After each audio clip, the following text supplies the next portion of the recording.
listening to the coaches. Digital Avenue, as they called it, instead of Radio Row, Digital Avenue has been dismantled almost totally, so we've had to come find another location inside the hotel from which to broadcast tonight. But that's okay. As long as everything holds together, we will be just fine.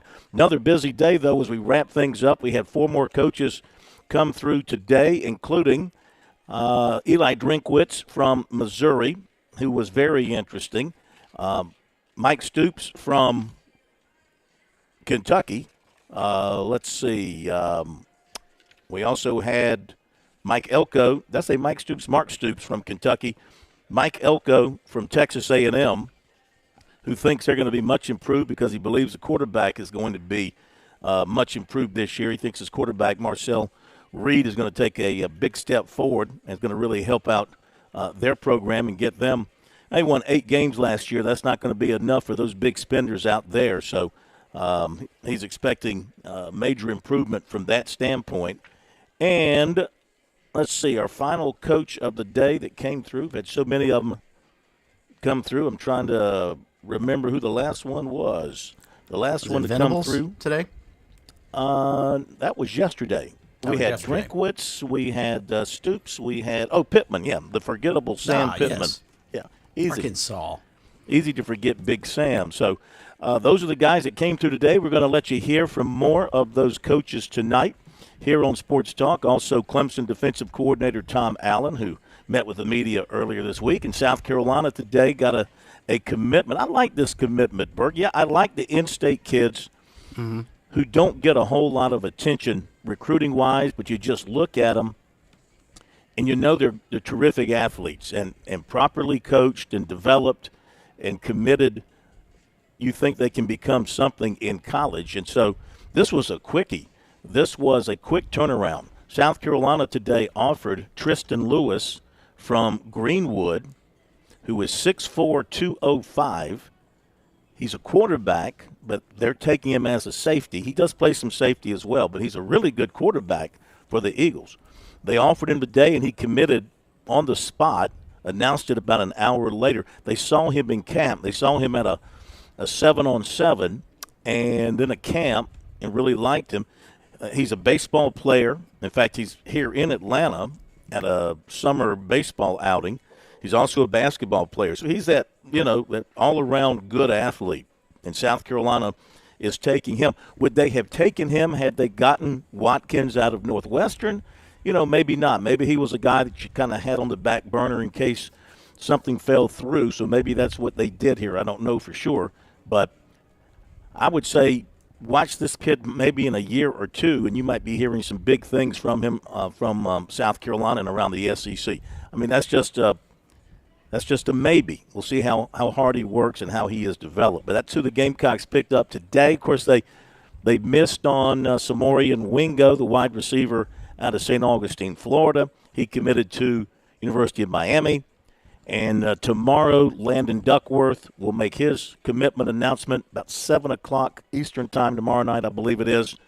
That should be South Carolina, and that should be a nice pickup for South Carolina there to get their quarterback for the class. So we got all that to cover. No Mike Morgan tonight. He's got wifey duties tonight. It's birthday week or birthday day or birthday something, so he's tied up with that. So we'll pick back up with Mike next week. So we got the coaches. And we got MJ Ward from the Open, and we'll tell you what's going on there in just a moment. And a good night for your phone calls and your text messages to talk about everything that's gone down here this week in Atlanta and what's going to happen next week in Charlotte and also next week in New Orleans for the Sun Belt. The phone number, 888-898-2525. That is the South Carolina Education Lottery lucky number to reach us here on Sports Talk. You can also send us a text message that we will look over. If it's decent, we'll respond to it on air. And that number is 803-900-4847, 803-900-4847. Okay, Bergie, wrap up the week here in Atlanta in your mind. What impressed you the most? What or who did not impress you at all? Well, I don't know, Phil. It's a situation where we hear the coaches talk, and nobody wants to say anything of merit until you got the comedian Eli Drinkwitz up there today, and I'll get to his comments in just a quick second. I actually think, and this is about the second or third year in a row, the most interesting person there we haven't even brought to the table, and that's John McDade, the coordinator of officials at the SEC. He always does a really interesting talk. He's also the coordinator of officials for the Sun Belt Conference, so I pay a little bit more attention to him when he steps up to the mic to talk. And he discussed a lot what is probably going to end up being the South Carolina rule and also the Ole Miss rule about feigning injuries. It's actually going to charge the team a timeout now. And if they don't have a timeout, if what Lane Kiffin has been really, really good at doing, a defensive player on the far side of the field just happens to fall down right after the ball is set ready for play, that's going to charge the team now a timeout, and if they don't have one, it's going to be a 5-yard delay of game, which I thought was really interesting. And that clearly is the Ole Miss rule. That was the one way they figured out to try and combat that. And then the South Carolina rule is probably the T-bar rule that we have seen, that, of course, Shane Beamer and also Brett Bielema had a nice little spat going during the bowl game this past year. That will no longer be, that will actually now be a fair catch indication. And the part I didn't quite understand, McDade was talking about this, and he said if you catch it by using the T-bar and you catch it inside the 5-yard line, you're going to get the ball spotted right where you are. I don't know that that's correct unless they've changed the rule, because normally a fair catch that's taken inside the 25-yard line comes out to the 25. It's not like a punt. And so I was a little baffled and miffed by it, or at least didn't understand that. But otherwise, I thought his talk was really, really interesting. Aside from that, the coaches are just, they're quite frankly, they don't say enough to make it interesting, aside from Eli Drinkwitz. And I sent you a text earlier today when I saw what he said about expanding the college football playoff, not to 16. That's not good enough for him. Not to 24. That's not good enough for him. He wants to expand it all the way to 30. 30 teams in the college football playoff. Why did he stop there? Let's just let every single 136 of them FBS level programs qualify for the college football playoff and start the postseason in September. I mean, if you want to ruin one of the most perfect regular seasons in all of sports, go ahead and continue to expand it. And as I told you, the one thing about college athletics is doing it to itself. Is trying to eat from the inside out. And that's what normally derails empires. It's not people coming from the outside to knock them over. It's they lose themselves on the inside. And I just never understood Eli Drinkwitz. I guess I get his point from an SEC perspective, but he tried to compare it to the NFL. All right, fine. You want to be like the NFL and get a higher percentage of your teams that play during the regular season into your postseason. That's fine. But in the NFL, every divisional champion gets a berth into the playoffs. So, Eli, are you ready to give all 10 FBS conferences an automatic bid? Of course not. The way he's got it set up, or what he wants, is 4 automatic qualifiers from the Power 4.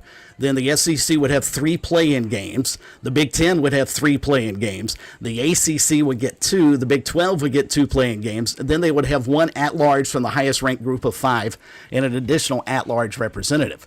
And he went through this whole spiel about how this will make it a whole lot better for the players and the fans because more teams are involved. No. The only thing this is going to do is allow more mediocre teams from the SEC, the Big Ten, and the ACC, and the Big 12 to get into the playoffs. We don't need a 7-5 team playing for a national championship. We don't need, God forbid, a 6-6 team playing in a bowl game, much less having a chance to get into the college football playoff. Leave it alone. If you want to go to 16, fine. That's where we're headed, I think. But 30 is just outrageous. Well, if we're not careful, we're going to kill everything that's made college football so special over all the years. Because, I don't know about you. This is me. Nothing beats the rivalry games in college football. It's what's made rivalry games. And, last night I was watching some video, and I saw the replay of the kick 6, Auburn and Alabama. And, it's great to win a national championship. Don't get me wrong. I was on the sideline when Clemson won the national championship in Tampa, and that roar from that crowd that night and that feeling, that's a great feeling. There's no question about it. I just don't know if anything touches what you do during your rivalry week. and looking at the reaction from that particular game, the Auburn-Alabama game, now maybe part of it's because of the way that game ended in such startling fashion, but you can't, I mean, you can't touch that. I don't think you can touch that even in playoffs and national championships. The playoffs, national championship stuff, that's great, and that's money, and that's business, and that's the grind. But it's my point in saying all this is I'm afraid if you start talking about what he's talking about doing with these play-in games, and that's been talked about by other people as well. I mean, you're going to start playing the regular season now in mid-July. Yeah.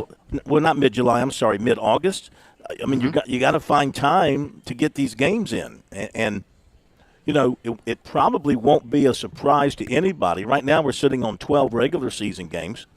Probably won't surprise anybody that somewhere down the road they might go to a 13th regular season game and then work in some playoffs after that. I'm just concerned about what's made college football so special and so great over the years, and nobody seems to be protecting any of the traditions that have made it great over all these years. It's all about the postseason. All this talk is all about coming up with a formula for postseason, when really, to be quite honest with you, we had a great postseason in college football. It was called New Year's Day. And you know what? The only teams that played on New Year's Day were great teams. You didn't have 3-4 lost teams playing on New Year's Day. You had undefeated teams or maybe a team with one loss. But otherwise, you were home or you were playing in one of the other lesser bowls that they had at the time. New Year's Day had great teams across the board. And, yeah, it ended up being a vote at the end of the day, you know, by the AP and by the UPI and by the coaches or whatever.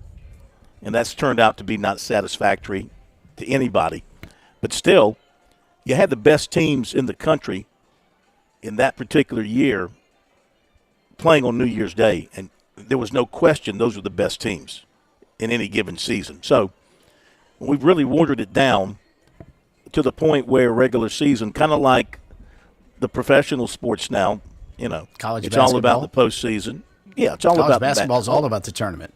Oh, absolutely. That's kind of where we're headed. What Drinkwitz said too was, you know, he pointed out that looking at 14 of the 30 NFL teams, 14 of the 30. That's 44% of the NFL goes to the playoffs. And he says, what does that do? That engages more cities, that engages more fans, creates more money, blah, blah, blah, blah, blah. The usual stuff. You know, that is true. I mean, and so he said, why right now with colleges, 12 of 12 of 126. I think he said that's like what was that, 11%? I think he cited 11%. I'm just trying to go off what he said today. And so he said, you know, that's a very small percentage, and we should increase that. You know, and he didn't stop at 16, like you said. He took it all the way to 30 with his formula. So, I don't know. We just keep going round and round and round on all these issues in college sports, and in particular college football. You can't get a consensus on what to do about the playoff. You can't get people to follow the rules now that's been handed down, and you got lawsuits going or being planned left and right, and everybody's attacking the settlement is not even settled. They can't even get the settlement to be settled to where they can live by the settlement that's been talked about for so long. It's complete anarchy and chaos. The season can't get here fast enough. Maybe once we start a season, we can put all this other stuff behind and out of our minds for a while and focus on what really matters, and that's what's going on the field. You know, who's winning games, who's going to perhaps. In my perfect world, I would say only champions of your leagues go to the playoffs. Okay, but I know people say, well, all the leagues aren't created equally. Mm-hmm. You know, well, that's life. Sometimes, you know, use the NFL as an example. Sometimes you got a division that's very strong. Like last year, the NFC North had what? 4 playoff teams, right? Or 3. Had 3 of their 4 teams went to the playoffs. They had an unusually strong year. Yeah. Yeah. And then sometimes, and maybe the AFC South or whatever was very weak and only just had one good team. It changes from year to year. I know the SEC people feel like their league is so strong, the competition is so stiff that they shouldn't be limited like that. But I'm just saying, for the purity, this will never happen, of course, but for the sake of crowning a true national champion, we should have 8 leagues around the country. We should have 8 conferences around the country, and the conference champions advance to the playoffs.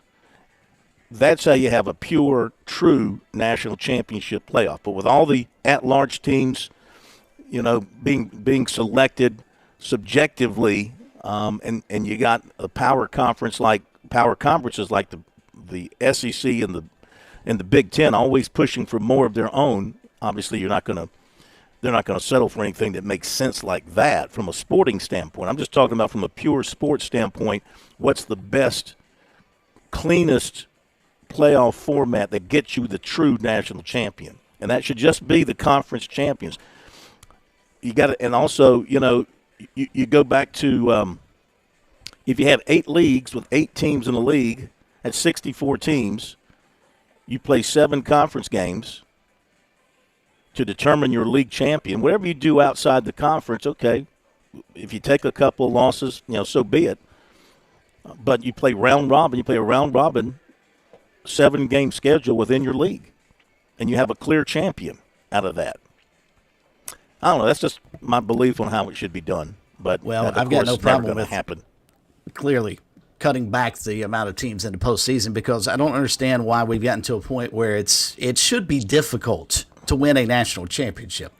Eli Drinkwitz's format is to make it a whole lot easier for a lot of mediocre teams to have a shot. No.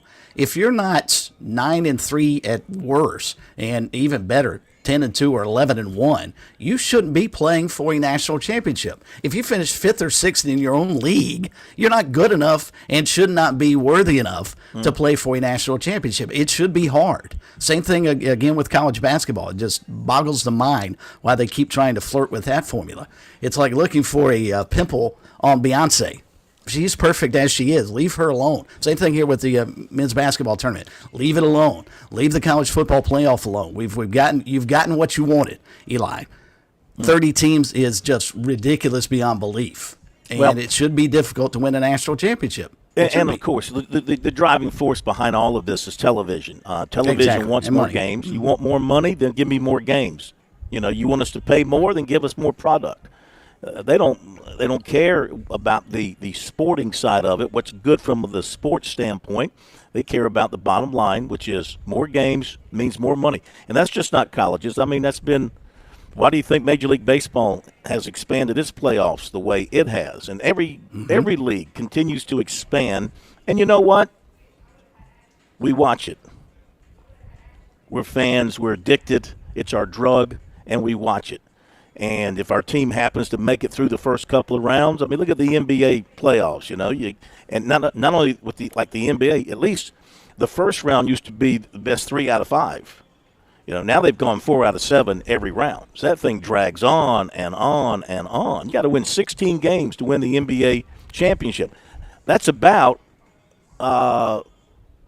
that's about a fifth of their regular season. They play 82 games. Mm-hmm. They play 6 to win the NBA championship. You've got to win 16 games. So it's all about the television, pushing for more games, more playoffs, because that drives up what they can sell, what they can charge, and then they turn around and are making those big contracts with the leagues. Okay. Well, we're not solving anything here. Nobody has solved anything here. No coach has a rock-solid plan to cure anything. I kind of like Dabo Swinney's approach. Why are you asking me? Yeah. Why are you asking me about the playoffs? I got no say-so. I'm just trying to coach my team and get ready for LSU. And really, they're not listening to the coaches. That's a waste of their time. I don't know. It's one of these deals where you don't know who's in charge. Be back.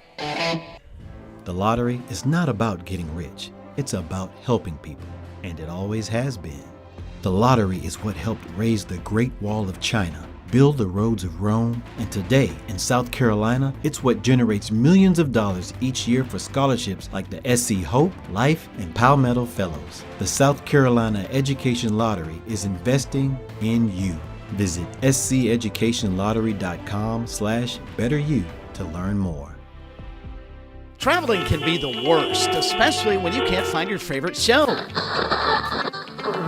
Well, don't worry. We've got the perfect way to keep up with everything happening in the Palmetto State when you're away from home. Just pull up the Chief Sports app on your mobile device, and you can listen live to Sports Talk. All right, welcome in, everybody. Sports Talk Media Network. So the next time you can't find us on one of our great radio affiliates, just log on to the Chief Sports app, the best way to stay connected with the Sports Talk Media Network. G3 here with Tsunami Bar Sports, and it's time for a fall preview. That's right, 720 Chris Drive, 378 and I-26, Frontage Road, where you can now preview the best technology for golf known to man. It's the Tsunami Bar. It's live weight. It's the only technology out where you get your tempo and flow going before you play. Now, it also serves as a pattern support tool. 720 Chris Drive, Frontage Road, 378 and I-26. You also can visit the Garage Gym Pro Shop. Pick up your tools, take them home, and while you're here, tour the Scramble Course 6-hole pitch and putt right now.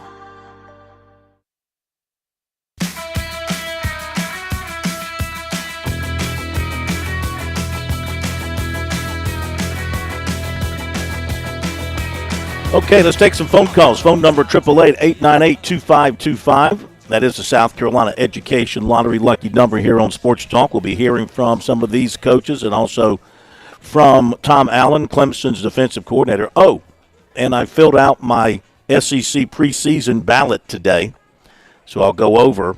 It's hard to do 16 teams. It's really hard. I mean, it's hard. Once you get past the first, 4 or 5, it's really hard to go through and put this one here and then I'll go over my miserable little bit, and you can comment on that. Let's go to Tiger Bryan over in Lancaster. Get us rolling on the calls tonight. We got some text messages as well. Tiger Bryan, welcome into Sports Talk. How are you? I'm doing great, man. You know what gets me? They're doing all these 30 teams. You know who runs that? That Las Vegas betting, the gambling. Yeah, it's ridiculous. I'm on your side on that. Yeah. Yeah, the gambling side of this thing, of course, is massive. It's massive. I mean, it's all about money. TV, gambling, everything. It's all about money. Yeah. But you know what? I'll tell you one thing. My baby's had a time. He's been with that Crohn's disease. He had those surgeries. I pray. Thanks for all the prayers I got. Gamecock people, Clemson people, people that prayed for him. And he's just struggling, but he's a tiger. He's gonna roar again. You know what I mean? I understand. Yeah, people are supporting you. That's the big thing. All right, Tiger Bryan, thanks very much. We've got to hit a break here at the bottom of the hour. We'll be back. On Point Weather is made possible by our friends at Palmetto Citizens Federal Credit Union on 107 The Point. Here's tonight's forecast. We are warm and muggy. The low temperature dropping to 76. Tomorrow it's hot, but very nice. Sunshine to go with a high temperature of 97. A feels-like temperature topping out at 105. More of the same for the weekend. A blend of sunshine and clouds both Saturday and Sunday. Highs in that same 97-degree range. I'm John Moss with your On Point local weather. Are you looking for free checking and free savings? Dave Ramsey here, telling you to go see my friends at Palmetto Citizens Federal Credit Union. They're not a mega bank that's so big they lose the ability to treat you like a human being. At Palmetto Citizens, you're not just a number, you're a member. Join today at any of their 14 locations or at palmettocitizens.org. Federally insured by the NCUA. with SRN News. I'm Keith Peters in Washington. Federal health officials will allow Juul to keep selling its electronic cigarettes. The Food and Drug Administration said Thursday that Juul's benefits as a less harmful alternative for adult smokers outweigh the risks of teen use. It's a major win for a company that has struggled for years after being widely blamed for sparking the teen vaping trend. The White House says President Trump had a recent medical checkup after he noticed mild swelling in his lower legs. Press Secretary Caroline Leavitt said Thursday that tests by the White House medical unit showed that Trump has chronic venous insufficiency. On Wall Street, the Dow up by 229 points, the Nasdaq rose 153, the S&P advanced 33. More details at srnnews.com. When your pipes panic, Franklin Plumbing and Drain Cleaning steps right in, fast and friendly. Josh and his team aren't just fixing leaks, they're restoring your peace of mind. This is when you're at your most vulnerable. You got a problem, you need a solution. They're not coming out to upsell you or talk you into something new this or new that. You'll appreciate their process. They'll tell you what needs to get done and what it'll cost before they ever even bring in their tools to start the work. They're locally owned, which unfortunately is no longer the norm in the Midlands. Franklin Plumbing and Drain Cleaning will treat every home like their own. They've done work for me, for my brother, countless numbers of Point listeners. Dial 799-2222 or visit franklinplumbing.sc.com and you tell them Kev from The Point sent you. You will experience plumbing that's more than just a fix. It's a solution from people who care about their work and stand by it. When you need them, please don't panic. Just call Franklin Plumbing and Drain Cleaning, 799-2222.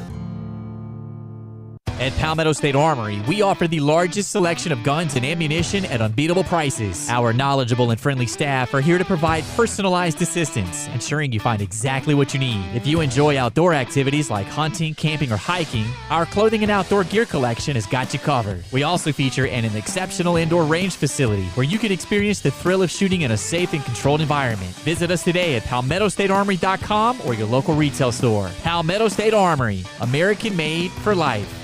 It's painting season in the Midlands, and Southern Palmetto Painting and Renovation sets the tone for inspired living. Watch your home change from ordinary to outstanding with colors that liven every wall and craftsmanship you can trust. Michael and his team are fully licensed, bonded, and insured. They care for every detail inside and out of your home. Let's give your home the style and care it deserves. Call 922-5615. Southern Palmetto Painting and Renovations, where every project reflects pride. Get ready for a summer of adventure with Founders Federal Credit Union. Now, through July 31st, you can take advantage of a special 6.99% APR on select purchases made with your Founders credit card. Whether you're planning a road trip across the state, a relaxing beach getaway, or finally checking off that bucket list destination, we're here to help you make it happen. With this promotional APR, you can enjoy your summer without the stress of high interest rates. Pack your bags, gather your loved ones, and get moving to the vacation you've been dreaming of.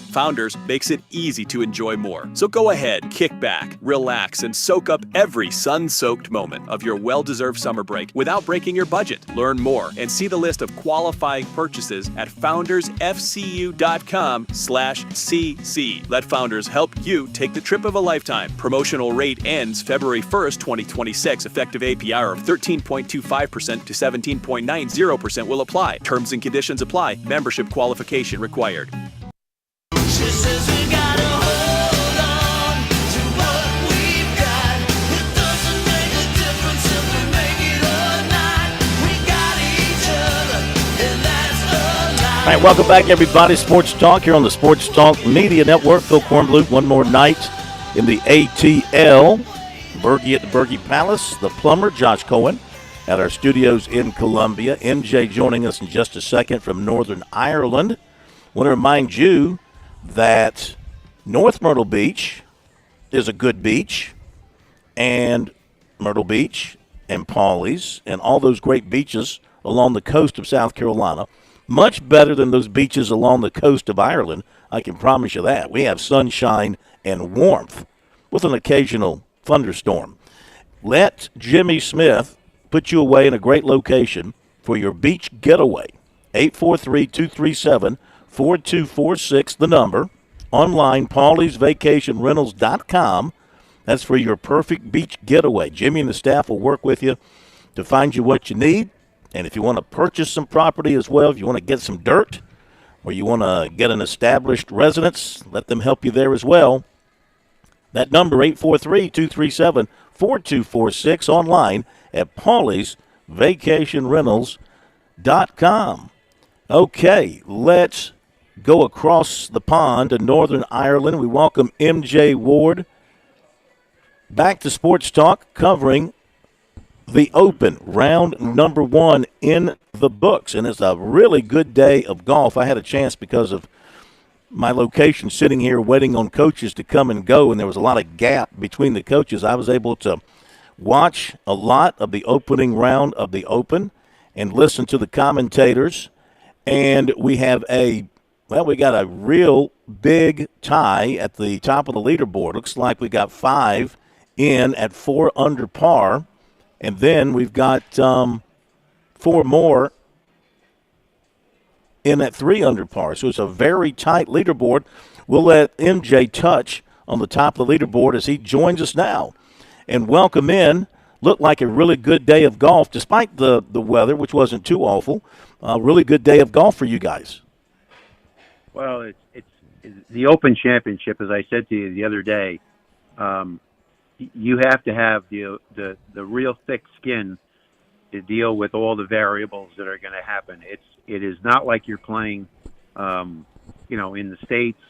Not to say that you don't get inclement weather on the PGA Tour, but links golf is very exacting. You've got to be in the right place, and you saw some players today that were able to take advantage of a remarkable play, even when they weren't really getting in the proper position. I mean, for Scotty Scheffler to shoot 68 after only hitting, 3 of 14 fairways, that is Houdini-like in order to pull that off. Because, anytime you miss fairways in an open course, especially like what Portrush is, it puts an extreme premium on you being able to gauge successfully how far and how much of a risk you want to take with playing your approach shots to these targets. And, he was able to demonstrate why he is the number 1 player in the world. I can't think of anybody else who could possibly hit 3 of 14 fairways. Maybe McIlroy, maybe, but he proved it today. And, clearly he understands he can't be doing that for the rest of the event if he wants to take home the Claret Jug. I'm going to let you handle some of these names at the top of the leaderboard. I will mention Matt Fitzgerald is in there at 4 under, and Harris English is in there at 4 under. I can pronounce those names. Is it Yakov Skov Olesen? Is that how he pronounces it? That's pretty close, Phil. I don't think he'll invite you to his birthday party, but that's pretty close. So, yeah, that works. He's at 4 under, and then Haitong Lee, he's at 4 under. That's correct. Yeah? Yeah. Believe it or not, Phil, people don't realize this. I mean, from China, he has really been an interesting player to watch. He, is not consistent enough yet to play at the world elite level, but he demonstrated some really fine play today. And, when you speak about the top of the leaderboard, it's great to see Matt Fitzpatrick back. When he won the U.S. Open in 22 at the Country Club, a lot of things were expected to happen, and they really haven't happened. Not to say he's played really bad. It's just that when you win a major championship, the expectations go up. But it was good to see him, back in playing. And, Harris English, another gentleman at 4 under par, one of the real steady players. I would dare say that, if I'm Keegan Bradley, if Harris has a good finish here at the Open, that I think he would merit being on the USA Ryder Cup team. I'm probably getting ahead of myself here because you have to see how it plays out. But he came back. He had some injuries, some physical problems, but he's a steady player. He's really gotten into a groove now with the major championships. And the last player from South Africa, Bezentohoy, is, he is a really another solid player. Again, can he demonstrate consistency for 4 rounds? That's what major championships are about. It's the ability to be able to put your game in position so that you can see where you stand with the elite players. This is the first time. I think it goes back to like 1938 that 5 guys are at the top of the board after the first round. But there's going to be a lot of movement available here, Phil. I mean, if you look down the leaderboard, there is a ton of really top talent that is sitting not too far off. You know, I mean, Brian Harmon is a former Open champion. It was good to see Ricky Fowler, 2 under. Lee Westwood coming back into play. I mean, he had to qualify late to get into the tournament. I mean, Justin Rose, Phil Mickelson, John Rahm, Dane Lowry. I mean, there's a lot of top talent that is, you know, in or close to the lead, and you're going to see a lot of movement, Phil, with this tournament. It would not surprise me after the first 36 holes that what you saw today could be completely flipped with a lot of players who are close to the lead. Clearly, there's a lot of work to be done, and we'll see how it plays out, especially with the favorite. Although people think Scotty's the favorite, I actually thought Rory was the favorite coming into the event, given his finish at the Scottish Open and because of his familiarity with the golf course.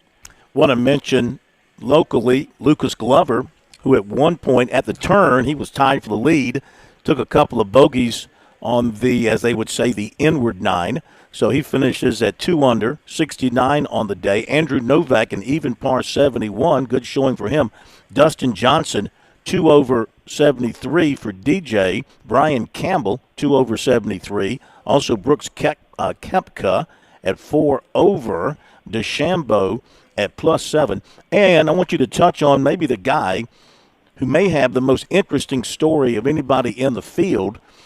I'll let you handle his name. He's tied for 6th at 3 under. Saddam something another, who spent a couple or 3 years as a Buddhist monk. Yeah. You know what, Phil? One thing about the Open Championship more than any other thing, it's truly probably the most global of tournaments. I mean, part of the problem that comes with, and I shouldn't say it's a problem, but part of the thing that happens when you're covering golf in the States is you're an echo chamber. And, you know, the PGA Tour and what goes on with it becomes a dominant ingredient. But the Open Championship is truly the global event that the rest of the world has its appetite for, because it allows a portal for a whole range of different players to come onto the scene. That's one of the amazing things about the championship itself is that it truly is what its name implies, which is it's an open event. And you see this on the leaderboard. I mean, if you look at the top of the board and all the players that are there, there's only a handful of players on the American side who are really, at or top, the leaderboard. But you do see a whole range of players. You mentioned before about, Thaksin being a Buddhist monk. I mean, you can't make this stuff up if you wanted to. So, I mean, it's an amazing combination of different players. But as I've said to you many times, the character of golf today is both global and it's also about the depth. The depth of the players today is an amazing thing. The separation, Phil, what it comes down to is who can handle it for the 72-hole duration. And that's where the elite players, whether you're talking about Scotty or Rory or John Rahm, players of that caliber, that's where they come to play. Our golf insider, MJ Ward from Golf Today, with us here tonight on Sports Talk, recapping round number 1 of the Open Championship. And MJ, you could have gone to the first tee today, watched Rory McIlroy tee off, gotten in your car, driven to the airport, flown home, got in your car here, driven back and got in your recliner at your house, turned it on, and Rory would still be on the golf course. This pace of play today was just ridiculously slow. First off, what was the reason for it? And secondly, do you see them trying to do anything to speed the guys up? I mean, McIlroy's group played about 6 hours today. Yeah, I just, we had a conversation with a number of R&A people. I think a lot of it, guys, has to do with rulings that took place with a lot of groups. I will tell you this, you miss fairways here, even with spotters. It is not an automatic thing that you're going to find golf balls. Now, I'm not here to excuse 6-hour golf when you have elite level players This isn't like they're playing, Limerick, in Colombia where, anything goes off the fairway and you could find it. But the reality is, when you have major championship golf, there's a lot of pressure. The stakes are that high. The weather situation was very problematic in the morning play. So you're going to have players, try to towel off, get ready. It's inexcusable. But the only way it's going to change, Chris, the only way this is going to happen with slow play is, you're really going to have to start slapping on 2-stroke penalties, and that includes the elite level players. And then you're going to get into judgment calls. And then if you get into judgment, you're going to have to time players, which they do. But the reality is a lot of what goes on in, slow play is the inability of the people administering the tournament to simply say, we're not going to put up with this, and we're going to make sure that we, speed it up to the degree that you can that's reasonable. When you're in a major championship, and I can tell you, if you miss fairways here, you best hope that you can find the ball first, and then you go from there in terms of how far you can get out. But overall, 6-hour golf in any definition is not excusable. MJ, I saw some of the Live Golf Tour players complaining about the slow play because it's so different than what they're used to on the Live Tour. Is that a legitimate complaint in your mind for them? And is it going to take the majority of that tour's players, as certainly their best players, as Phil talked about with DeChambeau not having a very good round today? I mean, if it continues to be a slow play tournament, is that going to take them out of the mix? Well, I mean, I find it amusing that the guys that Live are worried about the speed of play when they play in a carnival concert environment. I mean, short of having, a Kool-Aid stand and serving tacos every 3 holes, I really find it amusing that guys of that caliber, you know what you got to do, guys? I mean, just be clear. I remember, I'll share with you a quick story here real fast. I mean, Arnold Palmer's dad was watching him hit golf balls one time, and Arnold was really ecstatic about what he was doing, and he turned to his dad and he said, "Not bad, right, Dad?" And his father turned to him and he said, "Arnold, let me explain this to you. When you're good, you don't have to tell them. They'll tell you. And when you put the scores up, that's what counts, guys. I mean, at the end of the day, there's always going to be somebody complaining about something because they're out of their element. This is not a Live event. This is not a PGA Tour event. This is the Open Championship. It is the oldest championship on the planet. If you win the Claret Jug, your name becomes a household name that quickly. So for the Live players, I wish them well. It was great to see Phil play well today. He got it around in 70. Not a bad round at all. I mean, it'll be interesting to see how this all plays out. But you do it with your clubs. You don't do it with your mouth. MJ, as always, we appreciate it. Great job. Enjoy a Guinness or two over there tonight in Northern Ireland, and we shall hook up with you tomorrow, same time, see how things look after round number 2. Much appreciated. Bill, thank you. I'll just tell the folks over here that the beaches are secondary to what you're swimming in the Atlantic Ocean on the other side. Well, I'm sure it's a lot warmer there. It is. There's no doubt. I'll take our beaches. Okay, thank you, MJ. MJ Ward from over in Northern Ireland with the story on round 1. You can read all about that from MJ and all his other golf coverage. He is phenomenal. Golf Today is his publication for which he writes. It's a publication out of the UK, but you can find it online. And, of course, this is the last major, but we do have the Ryder Cup coming up. So that'll be like a 5th major for us this year. So looking forward to that. MJ will be at Bethpage Black for that, and that'll take us there as well. So we look forward to that. All right, let's hit the break. Phil. He's got the best job in the world. Oh, yeah, absolutely he does. I've always said if I weren't doing this, I probably would be a PGA star. But I chose this instead of being a PGA star. All right, more notes coming up.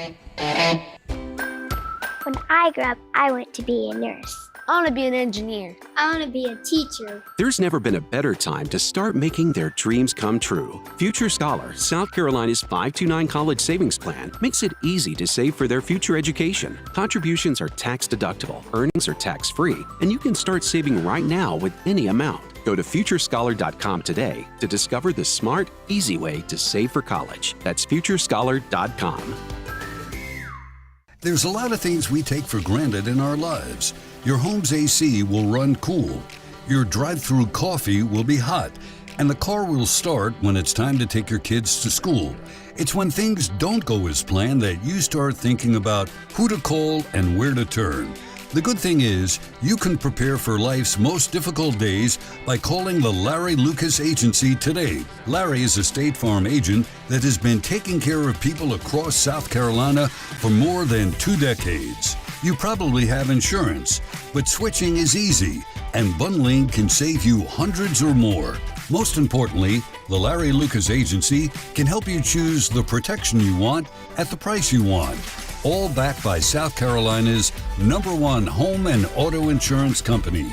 Visit LarryLucasAgency.com today or give Larry a call at 803-799-1998. Like a good neighbor, Larry Lucas State Farm is there.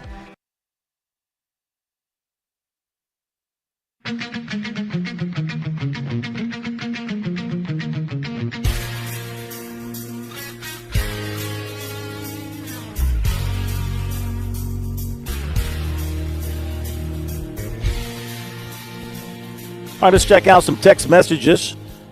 Text message phone number here on Sports Talk is 803-900-4847. And let's see.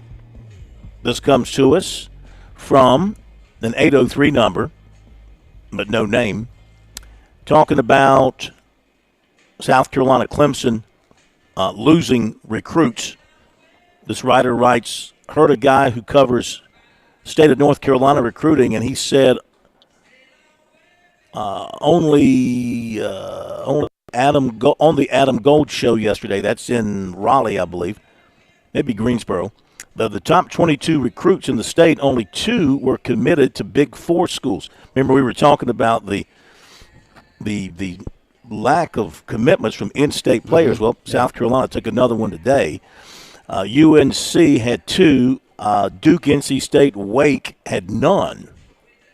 It's interesting because the state of North Carolina's got a lot of good players. Also, you can blame the downfall of ESPN programming on the success of Pardon the Interruption. Tony K. and Michael W. were journalists who covered sports and argued good points.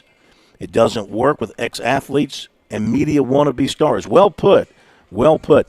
Yeah, I think you're right. I mean, look, there's some, I'm not going to say all former athletes who step into the media aren't any good. There are some good ones, but you can't beat if you want to talk true sports and true issues. You can't beat guys like Kornheiser and Wilbon. I mean, they're top of the food chain.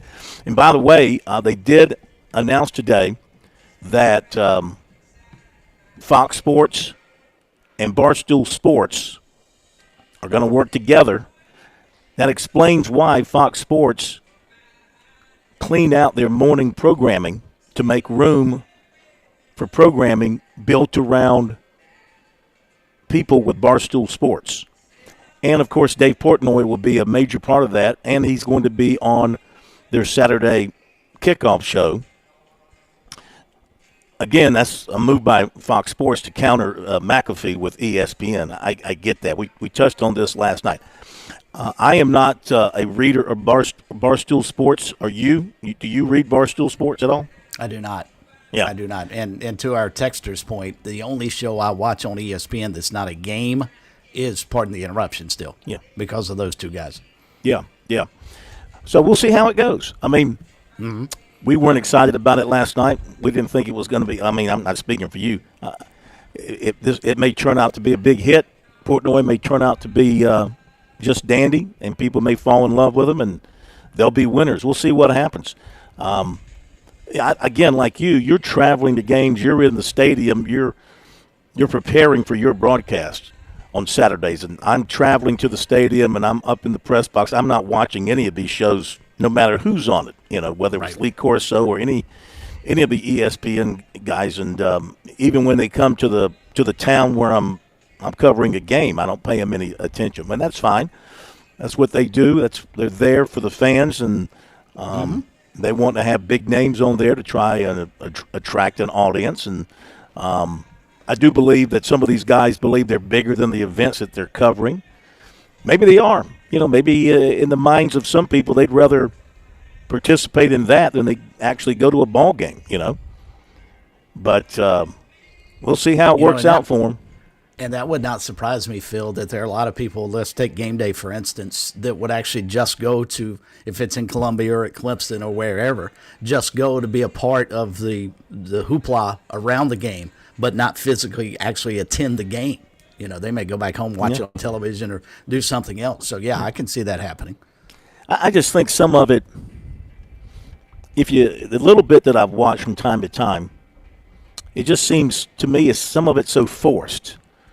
Like they're trying to force arguments, like they're trying to create something that doesn't exist for the sake of having some sort of heated discussion, which they all think heated discussions create ratings, and I don't know that it does. I think good, solid conversation where two or more people are making really valid points, well thought out points, I think that generates your audience, get your audience thinking. Biggest mistake, at least in my opinion, that ESPN ever did with College Game Day was expanding to 3 hours, because it opened up the door for the stuff you're just talking about. Mm-hmm. When they were just limited to 2 hours, they had to get in all really good content and had to cut the majority of that kind of stuff because they had to make sure they got the breakdowns of the two teams, obviously, that they're there to highlight, plus all the other big games around. And in 2 hours, as we well know, goes pretty quickly. And so when they expanded to 3, I think that was a critical mistake on their part. But they probably sold it so they can tell me, well, we make more money than we ever did. So, yeah, we were talking about this last night, and listener Lee in North Carolina reminds us it's Jen Sturger was the reporter with the Jets that Brett Favre was excited about, yes, shall we say. Yeah. Yes. Let's see. Gamecock Tony from Lancaster. He's down at Surfside vacationing, still listening to us. Thank you so much for that. To me, missing out on Wingo, not a big deal. Got so many young, talented receivers. Okay. We're okay. Yeah, I don't disagree with that, Tony. I think this incoming class of receivers for South Carolina is really going to replenish the group. You can always go into the portal and find one or two good receivers as well.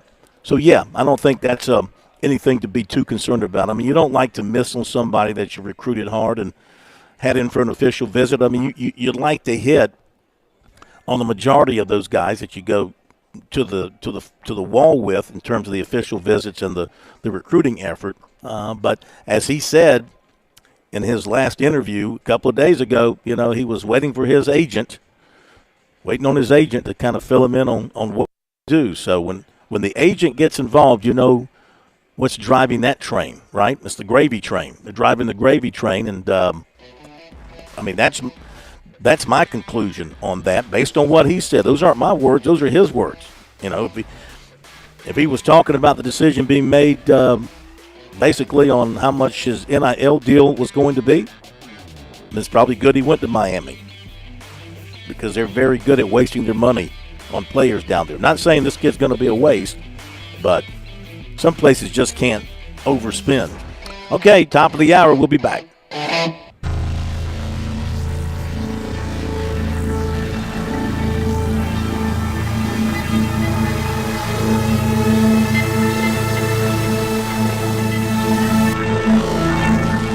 WQXL Columbia, W264DF. Grills, outdoor kitchens, fireplaces. Summer sizzle starts with Bart. This is 107 The Point.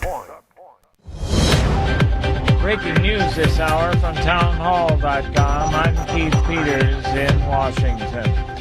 President Trump has been evaluated for swelling in his legs and bruising on one of his hands. White House correspondent Greg Clugston reports. A comprehensive medical exam revealed that Donald Trump has chronic venous insufficiency, a benign and common condition, particularly in individuals over the age of 70. Press Secretary Caroline Leavitt, who shared details from the president's physician, said there was no evidence of deep vein thrombosis, which is a blood clot. She said the president's hand bruising is the result of frequent handshaking and the use of aspirin. Levitt described the 79-year-old president as being in excellent health. Greg Clugston, the White House. The House voted Thursday to pass the first ever major legislative overhaul of cryptocurrency regulation. House lawmakers voted 308 to 122 to adopt the Senate-passed Genius Act, with more than 100 Democrats, including Minority Leader Hakeem Jeffries, joining most Republicans to approve a measure that is poised to help legitimize digital assets as mainstream financial products. The House also voted 294 to 134 Thursday to pass a second, much broader crypto market structure bill that would now go to the Senate. 78 Democrats voted with Republicans to advance the legislation known as the Clarity Act, a blowout showing of bipartisan support that beat expectations. That's Capitol Hill correspondent Bernie Bennett reporting. Federal health officials will allow Juul to keep selling its electronic cigarettes. The Food and Drug Administration said Thursday that Juul's benefits as a less harmful alternative for adult smokers outweigh the risks of teen use. It's a major win for a company that has struggled for years after being widely blamed for sparking the teen vaping trend. On Wall Street, the Dow by 229 points. More on these stories at townhall.com. The following is not an actor, but a real-life story from Trinity Debt Management. Hi, my name's Neil. I have some advice for you if you've been trying to break free from credit card debt. You can start by doing what I did. Get your bills together and call Trinity Debt Management. Trinity is dedicated to helping people like me become debt-free. When I called, my first experience was a feeling of relief. My counselor was kind, and best of all, she didn't judge me. In just a few minutes, she helped me figure out a plan that consolidated all my bills into one lower monthly payment. This substantially reduced my high interest rates and put me on the road to success. In the end, I saved thousands in interest, and today, my credit card debt is a thing of the past. If credit card debt has you down, call Trinity at 1-800-990-6976. My name is Neil. Take it from someone who's been there. Call Trinity and become debt-free for keeps. 1-800-990-6976. Efforts are being made to clear out animal shelters in Texas to make room for flood-impacted pets. More dogs and puppies from parts of Texas submerged by catastrophic flooding have arrived at the no-kill shelter Paws Chicago. The animals were in the Texas shelters before the flooding began. Paws volunteer Peter Brown says moving the animals to other parts of the country clears the shelters in Texas for incoming affected pets. It makes room for dogs that are displaced by the flooding, allowing Texas staff members to focus on rescuing animals and reuniting them with their humans. I'm Lisa Dwyer. This is the second batch of pets to arrive in Chicago from Texas. The group Austin Pets Alive, in the flood-stricken region since the flooding began, has coordinated the effort with Paws Chicago.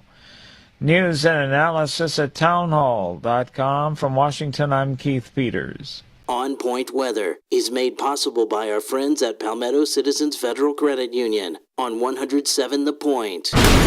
Here's tonight's forecast. We are warm and muggy. The low temperature dropping to 76. Tomorrow it's hot, but very nice. Sunshine to go with a high temperature of 97. A feels-like temperature topping out at 105. More of the same for the weekend. A blend of sunshine and clouds both Saturday and Sunday. Highs in that same 97-degree range. I'm Cal Moss with your On Point local weather.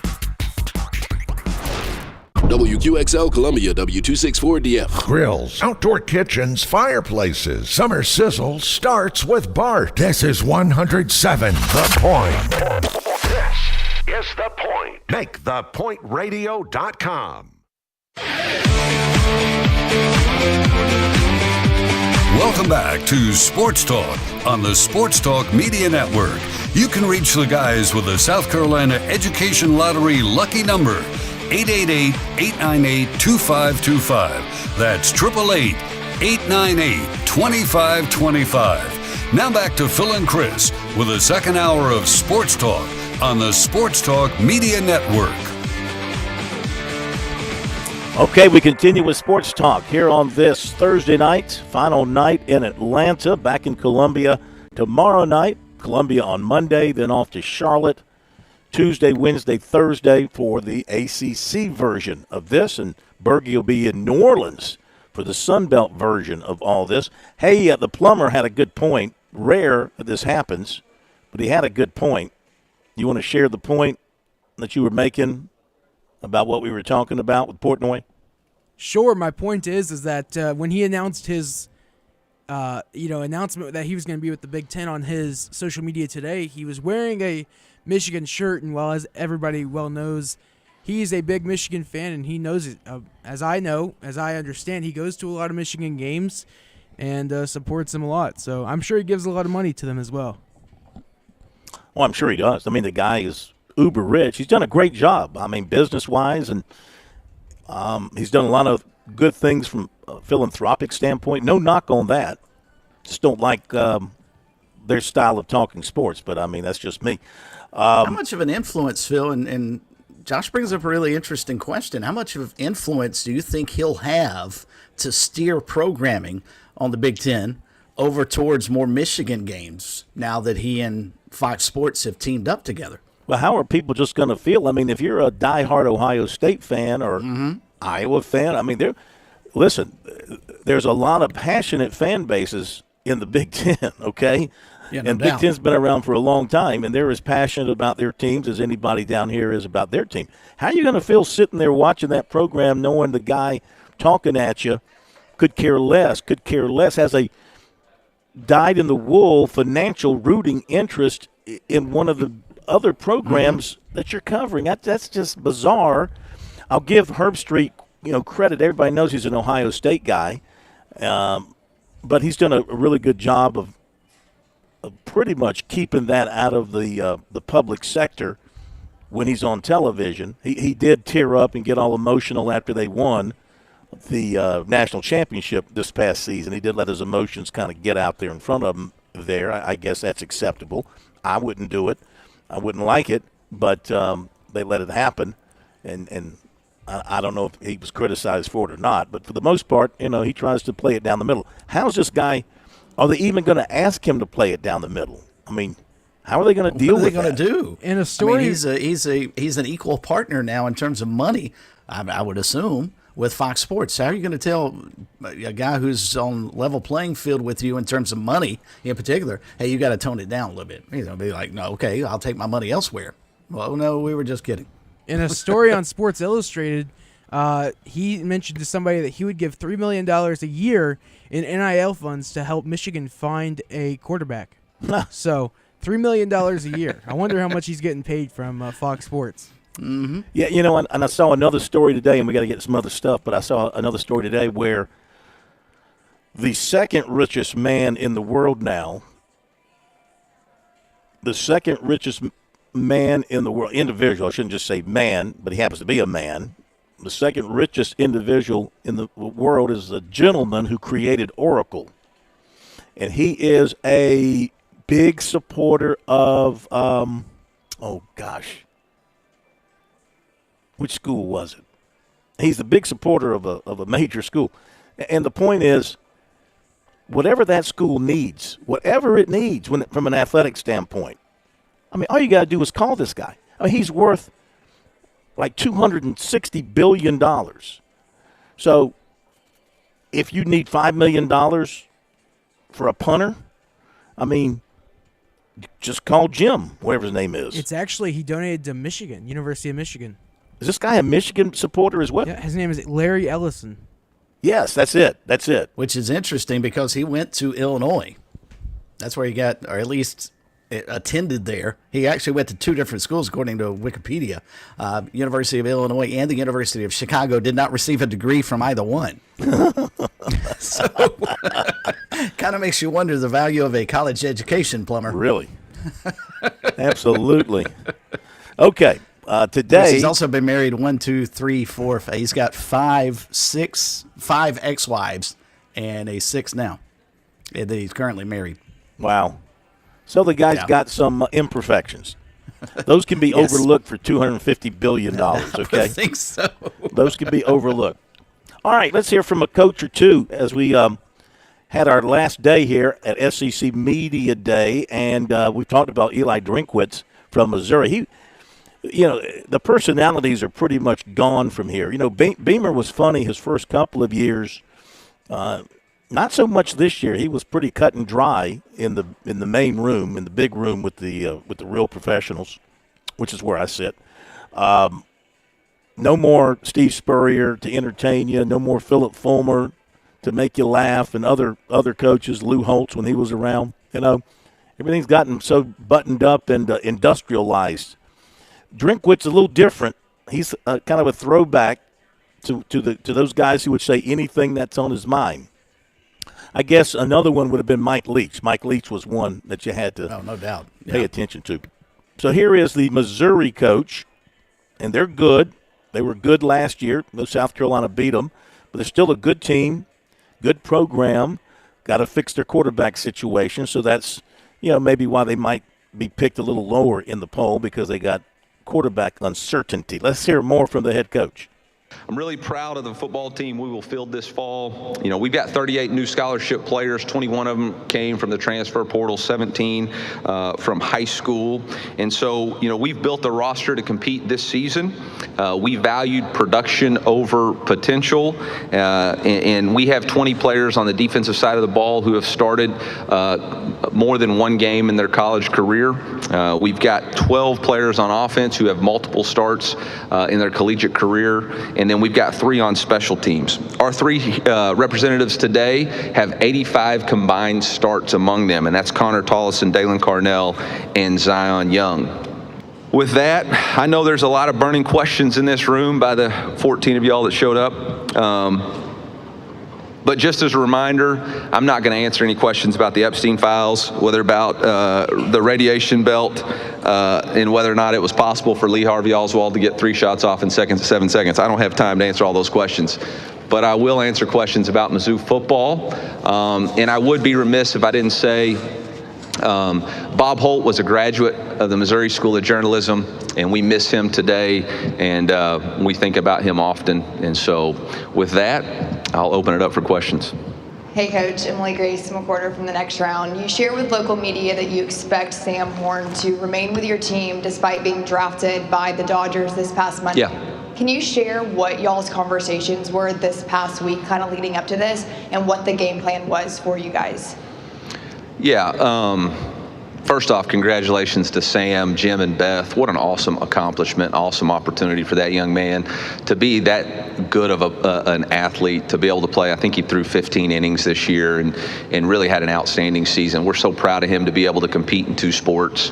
But Sam has been adamant this whole time that his goal is to compete to try to win the job in the SEC and play quarterback at the highest level. I've had conversation with his representatives in whether that was last year as he was going through his Tommy John's surgery, or the rehab process going through spring, and that really hasn't changed. We had discussed it. Sam had relayed the message.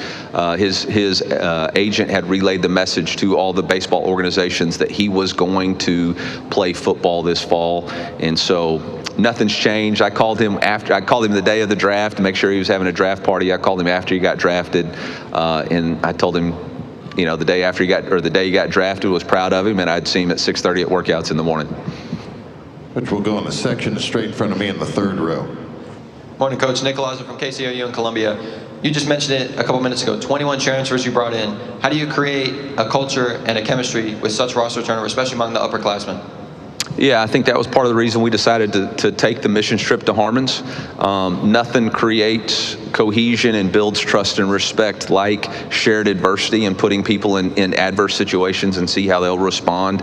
There's really nothing more adverse than putting 300-pound offensive linemen, defensive linemen in the SEC in bunk beds with no air conditioning.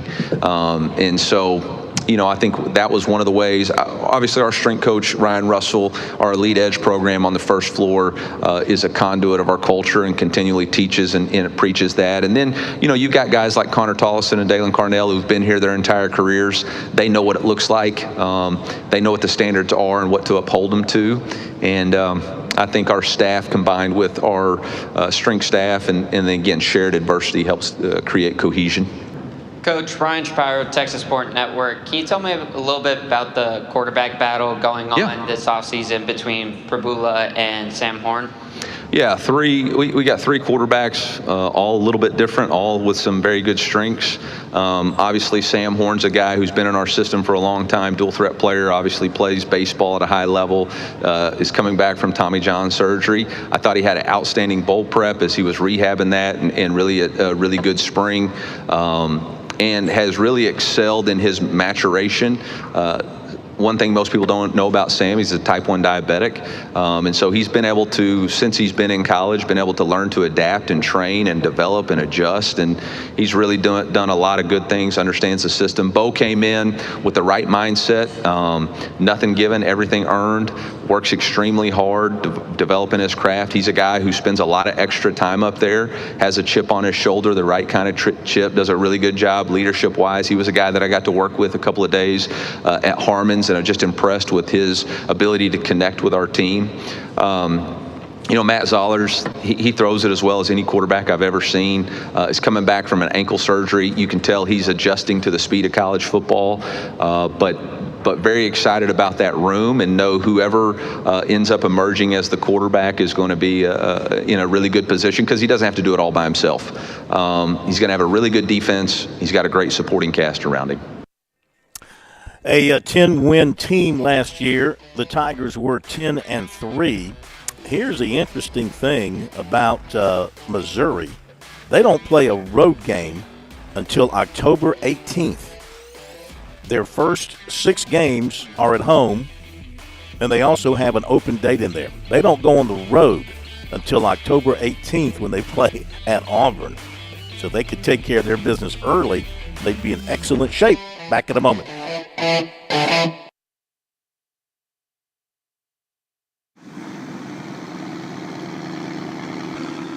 This is Major Billy Downer with the South Carolina Department of Natural Resources. Boating season is right around the corner here in the Palmetto State. As you get ready for this spring and summer, make sure your registration sticker is up to date and you have a copy of your registration card on board your boat. For more information on boat registration and answers to common questions, visit dnr.sc.gov.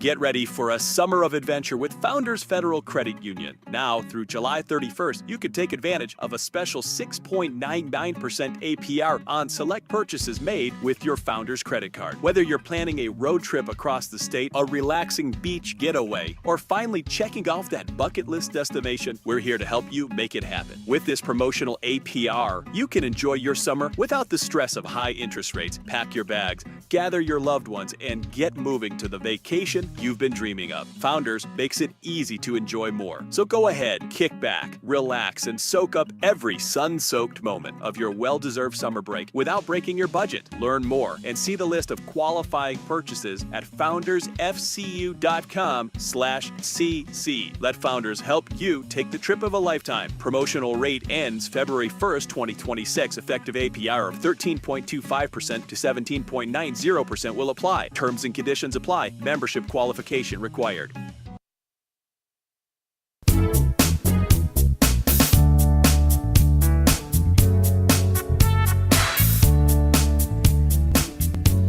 Okay, today was the day that all of America's been waiting for. The publishing of my preseason poll for the SEC. You ready for this, Berkey? I am. I am fascinated by this, especially where you put the Gamecocks and also who you picked to win the league. Well, it's so easy to pick Alabama, Georgia every year. Right. I've got Alabama, Georgia fatigue, okay? Not going to have any choice but to pick Clemson first in the ACC. You don't have any other choice. So I was looking for choices here, and I thought, I like LSU. Really good quarterback. Really good players sprinkled throughout. Really good receiving game. Really good center. Really good defensive end. A head coach who's really, really good. And they've not achieved what they wanted to achieve. That's why Clemson has to be very wary about that opening game. So I picked LSU to win the SEC. Numero uno. Okay. Yes. Beating Texas. I got Texas number 2. Alabama 3, quarterback questions.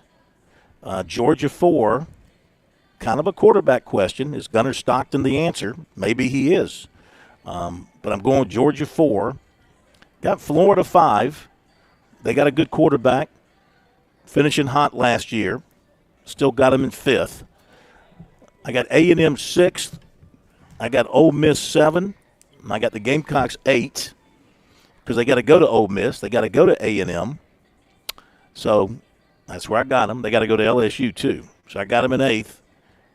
Then I got Mizzou, Oklahoma, then Tennessee, Auburn, Vanderbilt, Mississippi State, Arkansas, and Kentucky. Then again, those last 4 positions, really the last 6 or 7 positions, that could be anybody. Once you're trying to do 16 teams is way too many to have in a league. But anyway, that's what it is. So I got the Gamecocks right in the middle, which means what? Maybe 5-3 in the league, 4-4 in the league. I think you're going to have a very hard time with LSU, a very hard time with all their road games. They might go winless on the SEC road this year, which means they got to win all their SEC home games to be respectable. Can they go and beat LSU? Can they go and beat Mizzou out there? Maybe so. We'll see how good Mizzou is.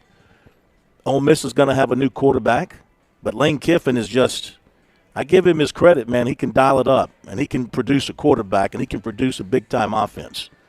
And they handled the Gamecocks last year. At times. Yeah. Yeah. He's been able to put points up on USC when he's faced them.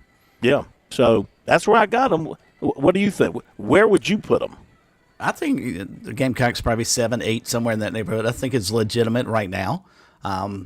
And that's still an improvement from where they were a season ago. Now, can they take that motivation and improve upon it the way they did last year? It remains to be seen. I was flipping through Phil Steele as you were running Phil Kornblut's SEC picks, and I was curious as to where he'd have teams. He's all over the map versus you. He actually has Georgia winning the league. He thinks Georgia is going to be as good as advertised, and Texas number 2.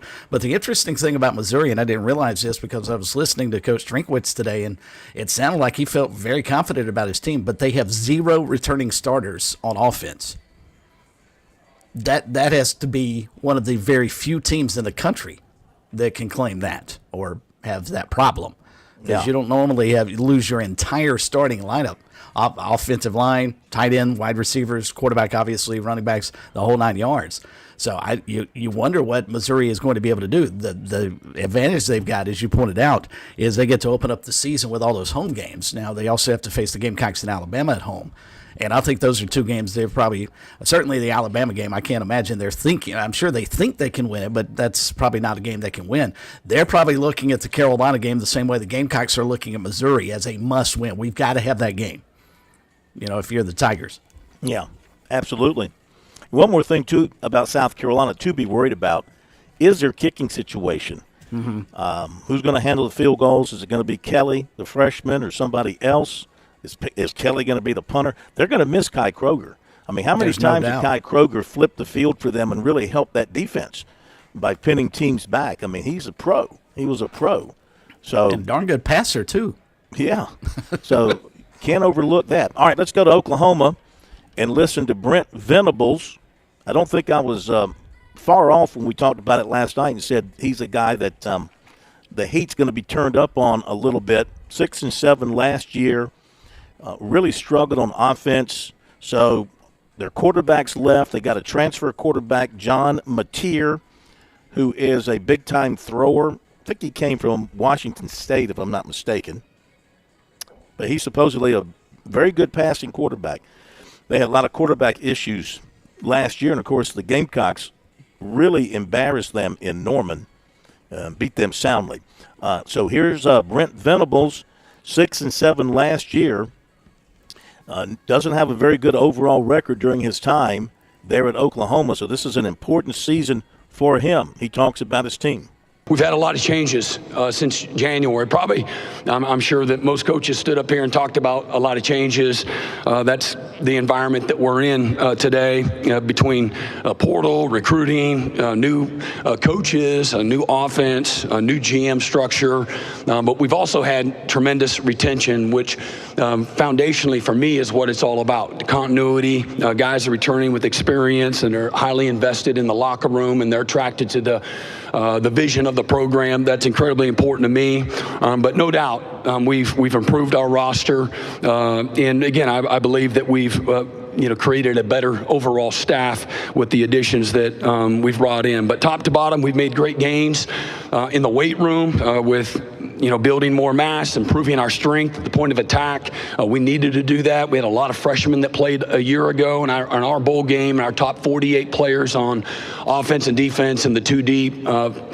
24 of them were freshmen, and so we needed to become more functionally strong and again be a better point of attack team. Our defense was pretty solid in that space. Offensively, we struggled moving people like we need to in this conference, and it's a conference, in my opinion, that's made up of the lines of scrimmage. But we have improved our strength. We've gotten faster. We're more explosive. Our acceleration numbers, and I'm not here gassing and just reaching for anything. I want to quantify a lot of hard work that our guys have put in over the last several months. But I think the last 2 years combined, you look at the total number of snaps in college football, we have some of the top numbers when it comes to playing freshmen and sophomores. And so I really believe the experience that's returning along with the new additions is going to put together a great product here this fall. Got 5 new coaches, Coach Arbuckle, Coach Kozeski, our quarterback's coach, Coach Wilson, Kevin Wilson, a former offensive coordinator at Oklahoma and former head coach at both Indiana and Tulsa, and then offensive coordinator for a good while at Ohio State. Great friend of mine, a really successful coach, one of the best play callers that I've ever been around. He's also on our staff. And then I hired 2 linebacker coaches, an outside linebacker coach that's been a coordinator at an elite level in Wes Goodwin, and he'll be my outside linebacker coach, and then Coach Nate Dreiling as well, who coach our inside linebackers and also been a really good coordinator as well. It's been great. All these coaches, along with, again, our new front office staff, Jim Nagy, and the depth of the people that he's brought into the building as well, they really have. They've hit the ground running. It's been a ton of fun. I love their energy, their buy-in, and the things that they've added to our culture day in and day out. It's been fantastic. Change, as we all know, is inevitable. Nothing ever stays the same. And every year my job and my focus is on how do we move the program together and move it forward and face the new challenges, the headwinds that are a part of all of it that you experience every year, but maintaining our mission during that process and not flinching even when maybe a lot of people are. Had a blast this spring, this winter, even this summer when we're allowed to being on the practice field with this football team, being with the guys, been a ton of fun. They've worked their tails off, and I love the focused passion and the focused intensity, the competitiveness, the energy, the leadership, the edge that these guys show up every single day in and day out. Every year you got to start over and recreate, reinvent, develop a new identity, and I'm excited about seeing where that goes, but I love what I've seen up to this point in time, and a lot goes in to creating that identity, and the season and the challenges that will present will also help shape an identity with this football team. But couldn't be more excited about what I've seen up to this point in time. This is a team I love to be in the building with every single day, and I believe they have what it takes to claw our way back to where I believe Oklahoma belongs. The expectations here and in the locker room are to win at the very highest level. And he needs to. He needs to win at the highest level, or he might be a defensive coordinator somewhere again next year. Wes Goodwin on that staff after being, of course, the defensive coordinator at Clemson and flaming out there. All right, we'll be back in just a moment. On Point Weather is made possible by our friends at Palmetto Citizens Federal Credit Union on 107 The Point. Here's tonight's forecast. We are warm and muggy. The low temperature dropping to 76. Tomorrow it's hot, but very nice. Sunshine to go with a high temperature of 97. A feels-like temperature topping out at 105. More of the same for the weekend. A blend of sunshine and clouds both Saturday and Sunday. Highs in that same 97-degree range. I'm Cal Moss with your on-point local weather. What's better than getting the best Wagyu and Hereford beef anywhere in these parts and getting it delivered to your door? How about knowing you're still supporting local farmers in Saluda over at H&J Cattle, where tradition meets quality? Visit HandJCattle.com. Place your order for $50 or more, get free delivery in Richland or Lexington County. Plus, Point listeners get 10% off your order. Enter keyword The Point as one word for your discount. HandJCattle.com. Loaded or out. With SRN News, I'm Keith Peters in Washington. Immigration and Customs Enforcement officials will gain access to personally identifiable information for all of the nation's 79 million Medicaid enrollees. That's according to an agreement obtained by the Associated Press.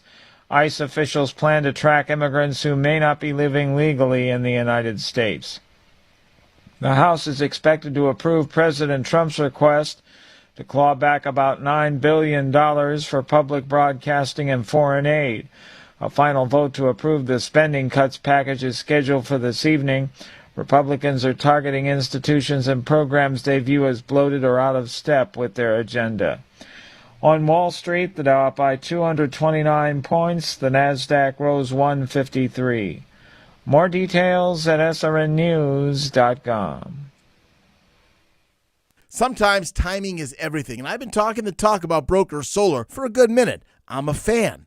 I've had some Point listeners ask me about Broker Solar. They're on the fence because of what's going on in D.C. Now that the politics have settled, we know what's in that big, beautiful bill. We know the federal tax credit for getting solar power at your home. It's going to end in December, so the clock is ticking. You want that 30% federal tax credit, believe me. So we need to get Ken out to your place before they cut it. Plus, you'll still get a 25% tax credit here in South Carolina. So yeah, timing is everything. 30% federal, 25% state credit. Are you kidding me? That's a big part of the cost already knocked out for solar power. It's time for you to take control of your own power bill. Like I said, timing's everything. Now is the time. Online, it's brokersolar.com or just call Ken and his team. 807-7417. That's 807-7417. brokersolar.com.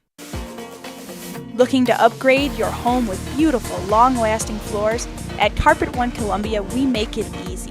From luxury vinyl and hardwood to plush carpet and custom rugs, we have hand-selected options to fit your lifestyle and your budget. We're locally owned and operated with 2 convenient showrooms next to Riverbank Zoo and in West Columbia. Come walk our floors before you choose yours. Carpet One, trusted flooring done right. Hey y'all, it's Ted from Flight Deck Restaurant. We're introducing the Wing and a Prayer Wednesday special. You purchase an order of wings and a drink and get a free gift card for the arcade. We have some of the most mouth-watering jumbo wings like flamethrower hot wings, barbecue wings, teriyaki wings, honey mustard wings, terry hot wings. You can get a half dozen for $9.95 or a dozen for $18.95. Served with celery and choice of dressing. So come join us at Flight Deck Restaurant to enjoy some great jumbo wings and lots of fun in our new and improved arcade. And we at Flight Deck Restaurant thank y'all and God bless. It's painting season in the Midlands, and Southern Palmetto Painting and Renovation sets the tone for inspired living. Watch your home change from ordinary to outstanding with colors that liven every wall and craftsmanship you can trust. Michael and his team are fully licensed, bonded, and insured. They care for every detail inside and out of your home. Let's give your home the style and care it deserves. Call 922-5615. Southern Palmetto Painting and Renovations, where every project reflects pride. Want to hear my success story? I'm Fran Halloran, the money coach. I'm celebrating a decade of partnering with The Point. It's one of the best decisions I ever made. I've used The Point to significantly grow my small business. It started with a meeting with Kevin Cohen. Do you own a small business? Are you on a limited budget? No problem. Reach out to Kev at 563-8558. Get a customized plan and start your journey to business growth with The Point today. Success is one call away. Take the leap. The Sports Talk Recruiting Report is sponsored by Seawell's Catering.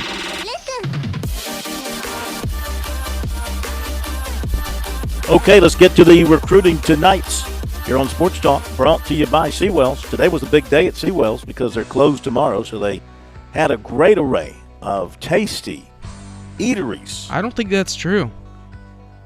You told me yesterday they were closed tomorrow. No, I don't think I said that. I said they are closed every day but Friday. But Friday. Am I right, Bergie? I think that's right, because they've got a huge collection of eateries, as Phil put it, for tomorrow. They've been closed every day except for tomorrow, and tomorrow's the big day at Seawells. Okay, let's start over. Tomorrow's a big day at Seawells. The anticipation has been building throughout the week since they've been closed throughout the week. But a big way to end the week tomorrow with a big feast Friday. It's not a roast beef Friday, it's a big feast Friday. What do we have, Plumber, on a big feast Friday? Sesame and orange chicken with fried rice and vegetable lo mein, southern fried chicken, sliced beef brisket, and baked flounder fillets. Oof. Yes. All of that sounds good. You know what? I could have stayed here in Atlanta tomorrow, but I'm going back to Columbia to go to the buffet tomorrow, the Big Feast Friday buffet at Seawells for only $14. I might bring cash and save 50 cents by doing so. And, of course, let Seawells handle all your important events that requires the best in the catering business. Just give them a phone call at 803-771-7385. Online at SeawellsCateringSC.com. South Carolina commitment today. Tristan Lewis, they offered today. They got the commitment today. 6'4", 205, a standout athlete at Greenwood High School. Plays basketball and baseball as well. Quarterback on the football team. South Carolina's taking him as a safety. He's actually here in Atlanta for a travel baseball event. He told us that he wanted to go to South Carolina since he went to a game against Wofford. Loves the fan base and the energy. And, of course, being in state, that's important to him as well. He was on the baseball field when Beamer called him with the offer. And, of course, that made him extremely excited to get that information. And then shortly thereafter, he put his commitment out. Said he went to a camp into a 7-on-7. That's where they got a chance to watch him really closely, and they liked what they saw. He played very well in the 7-on-7, played very well in camp, impressed the coaches, and got the offer today, and he committed today. Last season, he passed for 1,657 yards, 13 touchdowns, 7 interceptions, and he rushed for 1,027 yards and 13 touchdowns. Second commitment in as many days, 12 for the recruiting campaign. Second safety in the class, and the 6th from South Carolina. And the Gamecocks are expected to add number 13 commitment tomorrow, quarterback Landon Duckworth of Jackson, Alabama. Gamecocks did miss on Samorian Wingo today of St. Augustine, Florida, when he committed to Miami. Good receiver, 71 catches last season, 1,119 yards and 14 touchdowns. So he's got some numbers. A report by your friends at Rivals said that LSU has moved to the top or near the top with South Carolina target offensive tackle Darius Gray. The report credited the Gamecocks with having been at the top with Gray at various times, but said LSU had overtaken the Gamecocks and the other finalists, Clemson, Ohio State, and Tennessee. 2027 running back Braden Tyson of Snellville, Georgia, has South Carolina in his top 8. The others are North Carolina, Texas, Tennessee, Florida State, Miami, Georgia, and Rutgers. 2028 Daniel quarterback Jason Grass was offered by Jacksonville State. And the South Carolina women offered 2027 5'11 Sydney Savory of Belleville, Michigan. South Carolina recruiting coordinator for baseball Terry Rooney has put out a commitment alert for the Gamecock baseball team. I did see a story today where they were in the mix with a pitcher from the West Coast who's in the portal, John. So that's possibly who he was. Maybe that's who they're referring to. Maybe not. I don't know. I'm just saying that he has put out a commitment alert. So there's a commitment out there hanging. It's a hanging curve for the Gamecock baseball team. A hanging commitment out there for the Gamecock baseball team. That'll do it for recruiting. Enjoy the Friday, what did I call it? Big Friday feast. Big Friday feast. The big it. Friday feast. Enjoy the Big Friday feast at Seawells tomorrow. Make sure you get there for that. Back to the USC baseball commitment alert. Would it have to be somebody that's currently in the portal, John, for this upcoming season, or could it be a commitment for, I guess, 2027? I believe it's for the 20. Well, you're jumping ahead, 27. Yeah, what are they recruiting 26. now? I guess they're recruiting in 2026, aren't they? Well, but they're also adding for 2025. So yeah, they're still putting good point. Yeah, you got to keep your year straight. That's why I don't do recruiting. This picture I'm referring to, if I can find it, I'll bring it back up. That's a 25 class. So I would assume this alert is for the 25 class, but you know what assuming can do for you. Indeed. Let's assume we can hear from Clemson defensive coordinator Tom Allen, not to be confused with actor Tim Allen. Clemson's got to do something to get home improvement up at Death Valley at some point in time this season. That'd be great. Have Tim Allen and Tom Allen on the sidelines at the same time. That would be tremendous. But Coach Allen was, as virtually every coach that's up at Clemson this year, was made available to the media back on Tuesday during their Clemson media outing before head coach Dabo Swinney took to the microphone. And so in the gaggle session, Coach Allen sat down and started to talk about his units and obviously getting ready for his first season as defensive coordinator. And the initial question to him was about getting acclimated to Clemson football. First phase is always, the spring football piece. When you get here and you get to a new place and you're trying to establish things, and then once that concludes, then you got to set out your goals for the remainder of the summer and into training camp. So I think I had an opportunity to meet with all of our players again after the spring game, individually, which is something I put a lot of stock in, and just to be able to continue to develop the guys individually. So that was a major goal. Is once you get to know them and get the chance to see them on the field in spring ball, you get to evaluate where they're at, and then you set goals for them, in certain areas, and have their individual position coaches do that as well. And I focus more on mindset and daily habits.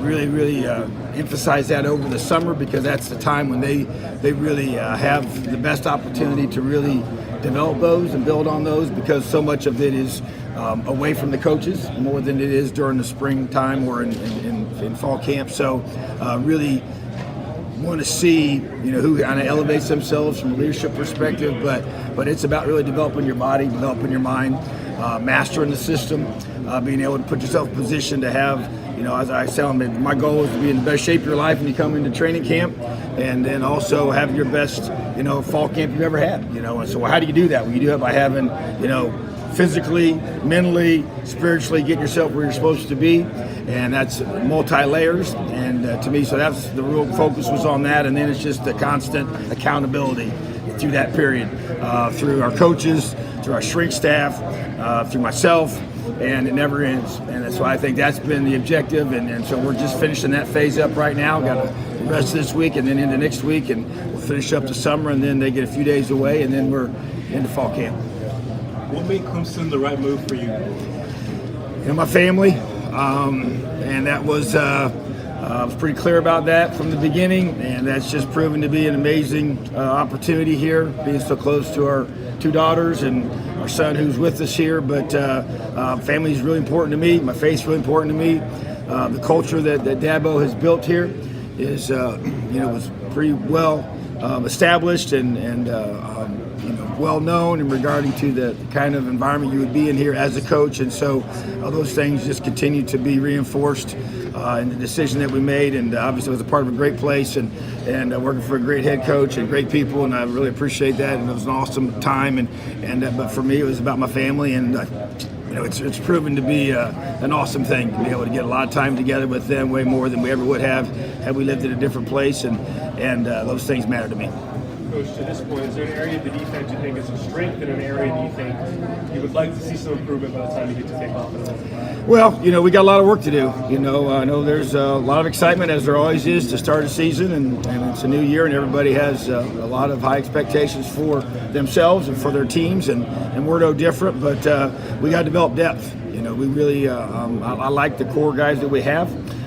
That's been a big challenge for us this whole summer, and challenge to the players. Want to be able to play a lot of guys. I want guys to feel like that every time they step on the field, they have a starter mentality. That it's not that I'm a 2 or 3 or a 4. No, when I'm on the field, I'm the best player at this position. I'm representing that room when I take the field, and I want them to feel the pressure of that. And I think that's a powerful thing. And so that depth to me is what sticks out. We have to do a great job of being able to attack the quarterback. But the first thing you got to do before you get a chance to affect him on third downs is stop the run. So that's been a focus since I've been here. That involves run fit. That involves tackling. That we intentionally all summer long. Obviously the summer's different than it is when we're with them here. As we will be here in fall camp. But we definitely added some things to that over the summer for the guys to work on that during the summer, which I thought was very, very important to do. And so that's going to be at the forefront, is being a great tackling defense, an area that we have to improve, must improve. And you got to be able to get 11 guys in the football. So that's the effort piece. That, to me, that's the one thing that I probably put the most emphasis on. Why? Because it's the one thing that every kid completely controls.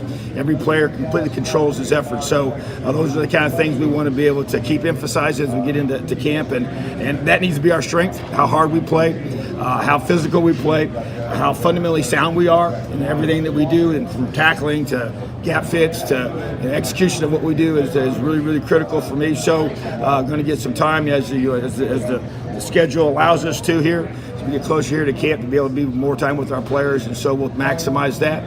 But the bottom line is that it's about performance at this point. We got a great opportunity ahead of us here this season, but we got a lot of work to do between now and August 30th. Coach, you coached one of the best players in the country last season, Abdul Carter. What are some of the things you see in TJ Parker make you think that some of the same qualities? Well, at the end of the day, is can you get to the quarterback? And obviously TJ has shown the ability to do that in the past, and so that gets you a lot of excitement. Obviously, and those guys had similar numbers, a year ago, and I think just he has a knack to be able to position himself. He's great use of his hands, great leverage on offensive blockers and tackles and whoever chooses to block him. I think that pops out to me. His relentless effort to get to the quarterback is another thing that sticks out on film. His work ethic, I just love how he works. Those are all key things that matter. I think his technique is continuing to get better and better all the time. He's got a great coaching staff around him up front, and a lot of NFL experience there to work with him and get him ready to play at the highest level. So I think TJ Parker has worked extremely hard. Needs to have a great training camp like they all do. And obviously it's like everybody else. It's about what you do on game day, And so he had a great, campaign a year ago, but he's got to be able to elevate his game and keep getting better. And that's what I expect him to do, just like, Abdul was able to have his best season of his career in his final year this past season, and that's what I expect TJ to do this year. Okay, Tom Allen, who will be coordinating the Clemson defense, supposedly working with quarterbacks, but looks like Ben Boulware will do a great deal of the heavy lifting with the linebackers there. A couple of quick things before the break. That pitcher I was talking about is right-hander Logan Redeman from University of San Diego. He's mentioned in a story on On3 as somebody in the portal, John, and in the story they mentioned South Carolina as one of the schools in the mix for him. He is 6'2", 185, and was a freshman All-American second teamer in 2024. Maybe he's the guy. Be back. Get ready for a summer of adventure with Founders Federal Credit Union. Now through July 31st, take advantage of the 6.99% APR on select purchases made with your Founders credit card. Make your plans happen without breaking your budget. Whether it's a road trip, a beach getaway, or a bucket list destination. Visit foundersfcu.com/cc for more information. Promotional rate ends February 1st, 2026. Effective APR of 13.25% to 17.90% will apply. Terms and conditions apply. Membership qualification required.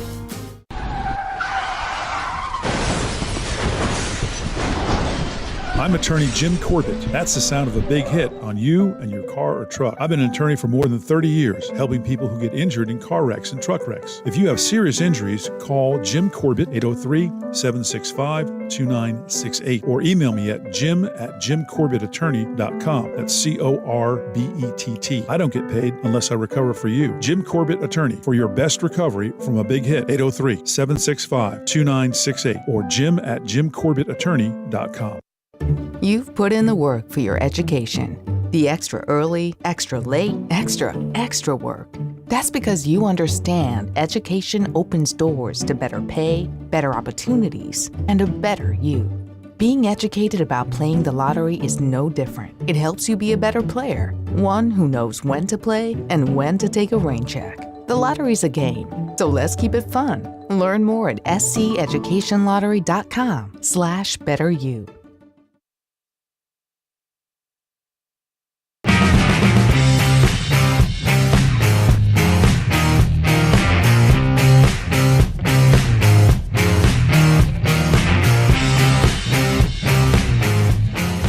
Back we are here on Sports Talk. Phil Kornbluth, Chris Bergen, and the plumber, Josh Cohen. Going to jump in the final minutes. 888-898-2525. Text message line number, 803-900-4847. Text messages brought to you by Larry Lucas. Larry Lucas Insurance in Columbia. Give Larry a phone call for all your insurance questions and needs. 803-799-1998. Also a sponsor of our poll question of the week. Looks like it's been locked up now on X. 64% of the votes had the Gamecocks between 5 and 8 in the media poll that'll be announced tomorrow. 30% have them between 9 and 12. 4% voted the Gamecocks between 1 and 4. And 2% have the Gamecocks between 12 and 16. Text message here. And this is from an 803 number. Hold up. You said you wouldn't get emotional like Kurt did. First, Kurt played for Ohio State, so you don't know how you would react. Plus, Kurt got emotional because he is great friends with the Ohio State coach. And he was talking about all the stress he and his family had lived with. And that's when he teared up. And I understand that, and I feel for anybody who's had stress and emotional things going on. I get that.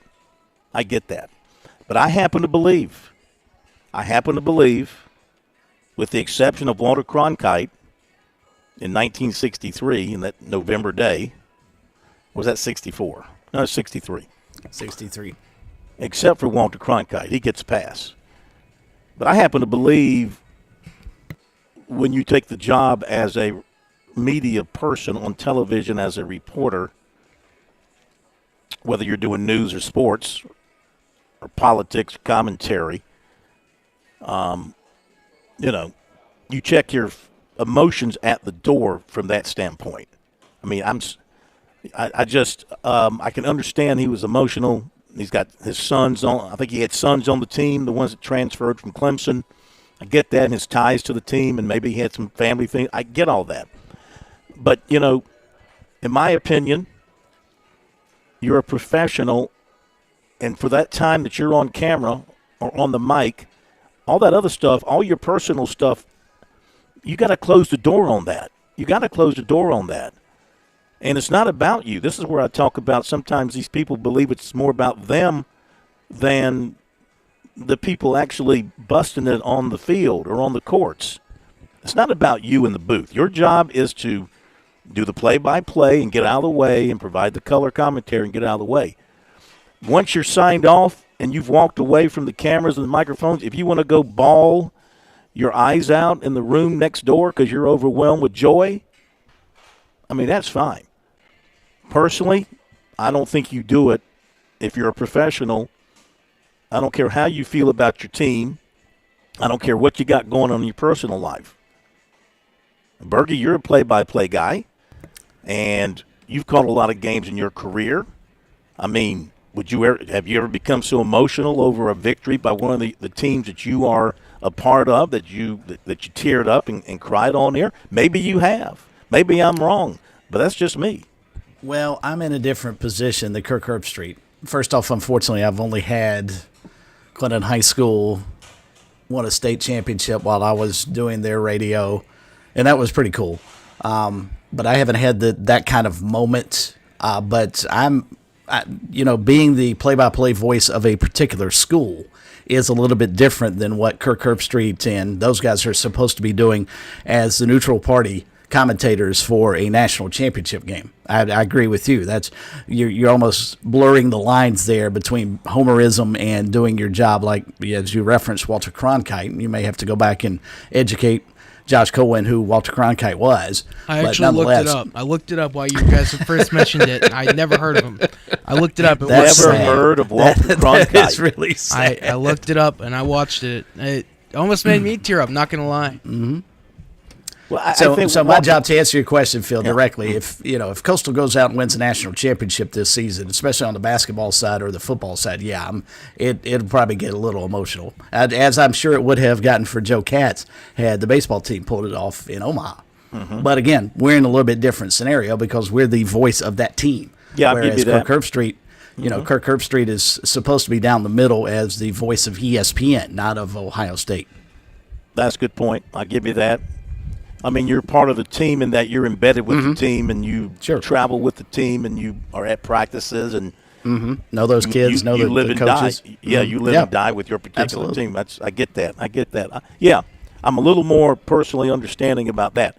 But these national guys, these so-called neutral announcers, no. I see your point there. I mean, you got everybody went to school somewhere, okay? Everybody went to school somewhere, but when you're in that role, you have to check your personal feelings. I mean, he should have called that game as if he'd never been on Ohio State's campus before, as if he'd never been to Columbus, Ohio before. And people might say, you can't do that. How can you do that? Well, he's paid millions of dollars. Yeah. Find a way. Be professional. You're paid millions of dollars. And I mean, I'm sorry. I think you can't do that in that setting. You shouldn't do that in that setting. But and to our texter's question, if Harvard were to win a national championship in football, Phil would spend 2 hours bawling on this airwave. So, he would be like Kirk Herbstreit. I think I'm safe. Now, Harvard, if they were to go and win the national Scrabble championship, academic bowl. I'd be very excited about that. Let's go. Okay, Andy in Columbia has jumped on here late, so let's take a late call from Andy. Andy, welcome in. How's it going?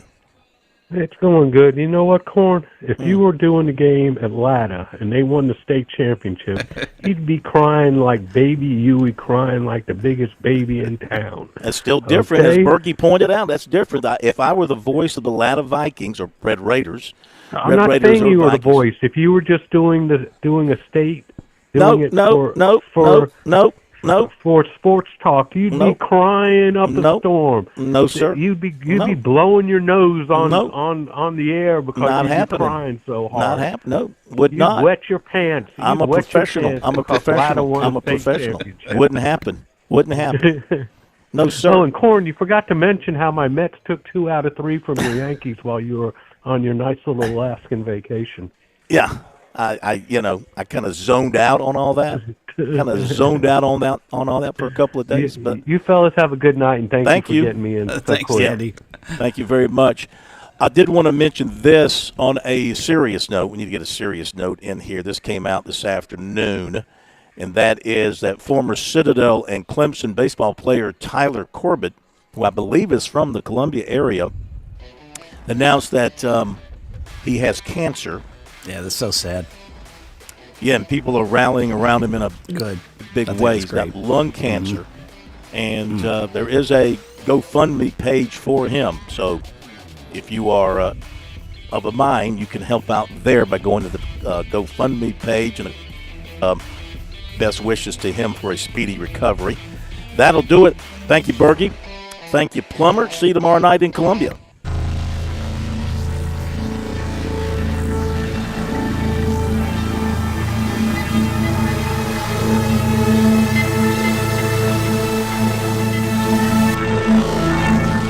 WQXL Columbia, W264DF. Grills, outdoor kitchens, fireplaces. Summer sizzle starts with Bart. This is 107 The Point.